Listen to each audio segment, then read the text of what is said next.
ஹரே கிருஷ்ண பக்தர்களே, அறிவின் அரசன் பாகம் 24, அத்தியாயம் 6, கிருஷ்ணரது தோற்றங்கள் செயல்கள் இவற்றின் அறிவு. அதன் தொடர்ச்சி. கடவுள் போர் இரக்கமுடையவர். நமது துயரங்கள் தீர்வதை காண விரும்புகிறார் அவர். ஆனால் நாமோ இந்த துயரங்களை சரிகட்ட முயல்கின்றோம். நாங்கள் கடவுளின் அங்க உறுப்புகளாதலால் இத்துன்பங்களை அனுபவிக்க வேண்டியவர்களே அல்ல நாம். ஆனால் வலிய இவற்றை ஏனோ நாம் ஏற்றுக்கொண்டிருக்கிறோம். மனம், உடல் இவற்றினின்றும் எழுபவை, பிற உயிரினங்களால் உண்டாக்கப்படுபவை, இயற்கை அழிவுகளால் வருபவை என பல துயரங்கள் உள்ளன. இந்த மூவகை துன்பங்கள் எல்லாவற்றாலுமோ அல்லது குறைந்தபட்சம் இவற்றில் ஏதேனும் ஒன்றாலோ நாம் துன்பப்பட்டு கொண்டே இருக்கிறோம். இந்த துயரங்களுக்கு ஒரு தீர்வு காண நாம் எப்பொழுதுமே முயற்சி செய்து கொண்டுதான் இருக்கிறோம். இதுவே நமது வாழ்க்கை போராட்டமாக அமைகிறது. நமது சிற்றறிவால் அந்த தீர்வை கண்டுபிடிக்க இயலாது. பரமபுருஷனிடம் நாம் அடைக்கலம் அடைந்தால் மட்டுமே இது சாத்தியமாகும். நமது ஆதார நிலையில் நாம் மீண்டும் நிலைநிறுத்தப்பட்டால் மட்டுமே நம்மால் ஆனந்தப்பட முடியும். நம்மை அந்த நிலையில் மீண்டும் நிறுத்துவதற்கானதே பகவத்கீதை. கடவுளும் அவரது பிரதிநிதிகளும் கூட உதவிக்கு வருகின்றனர்.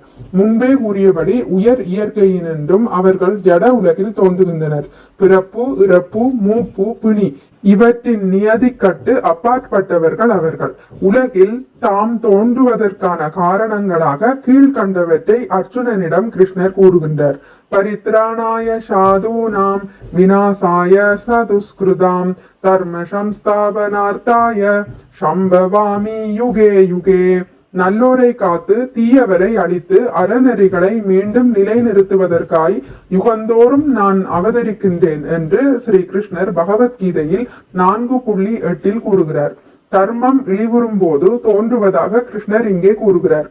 தர்மம் என்ற சமஸ்கிருத சொல் ஆங்கிலத்தில் நம்பிக்கை என மொழிபெயர்க்கப்படுகின்றது.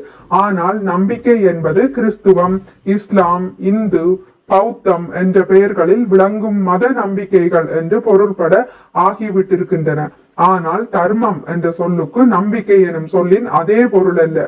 ஒரு தனி மனிதனின் நம்பிக்கை இந்துவிலிருந்து பௌத்தத்திற்கும் பிறகு கிறிஸ்துவத்திற்கும் இஸ்லாமுக்கும் மாறலாம்.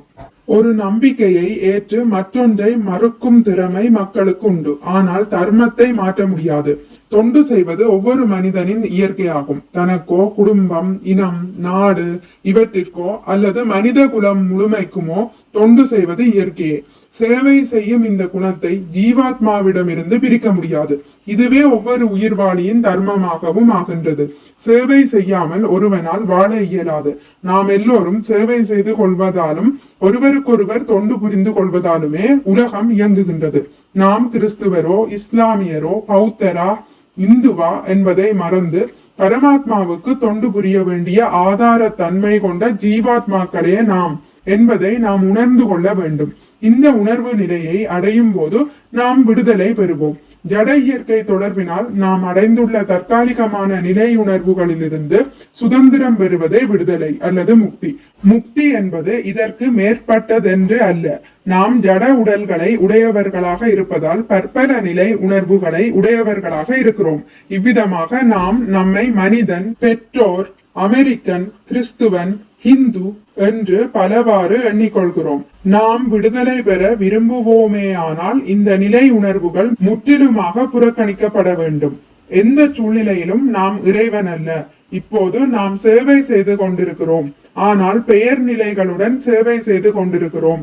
ஒரு மனைவி, ஒரு குடும்பம், ஒரு வேலை, நமது சொந்த புலன்கள், நமது குழந்தைகள் அல்லது நமக்கு குழந்தைகள் இல்லாவிட்டால் நமது நாய் அல்லது பூனைகள் என பலரது சேவகர்களாக இப்போது நாம் இருக்கிறோம்.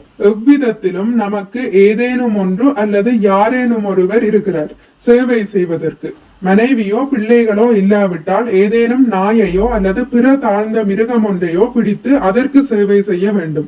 இதுவே நமது இயற்கை. இதை செய்யுமாறு நாம் கட்டாயப்படுத்தப்படுகிறோம்.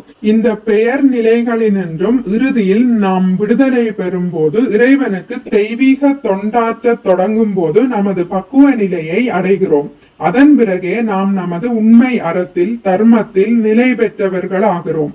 ஹரே கிருஷ்ணா. இத்துடன் முடித்துக் கொள்கிறேன். இனி அடுத்த பதிவில் இதன் தொடர்ச்சி தொடரும். மிக்க நன்றி. ஹரே கிருஷ்ணா. உங்களுக்கு இந்த வீடியோ பிடித்திருந்தால் லைக் பண்ணுங்கள், ஷேர் பண்ணுங்கள், சப்ஸ்கிரைப் பண்ணுங்கள். நோட்டிபிகேஷன் பெல்லை அழுத்துவதன் மூலம் அடுத்த பதிவுகள் உங்களை வந்தடையும். பகவான் ஸ்ரீ கிருஷ்ணரை பற்றி கேட்டு மகிழ்வோம். ஹரே கிருஷ்ணா.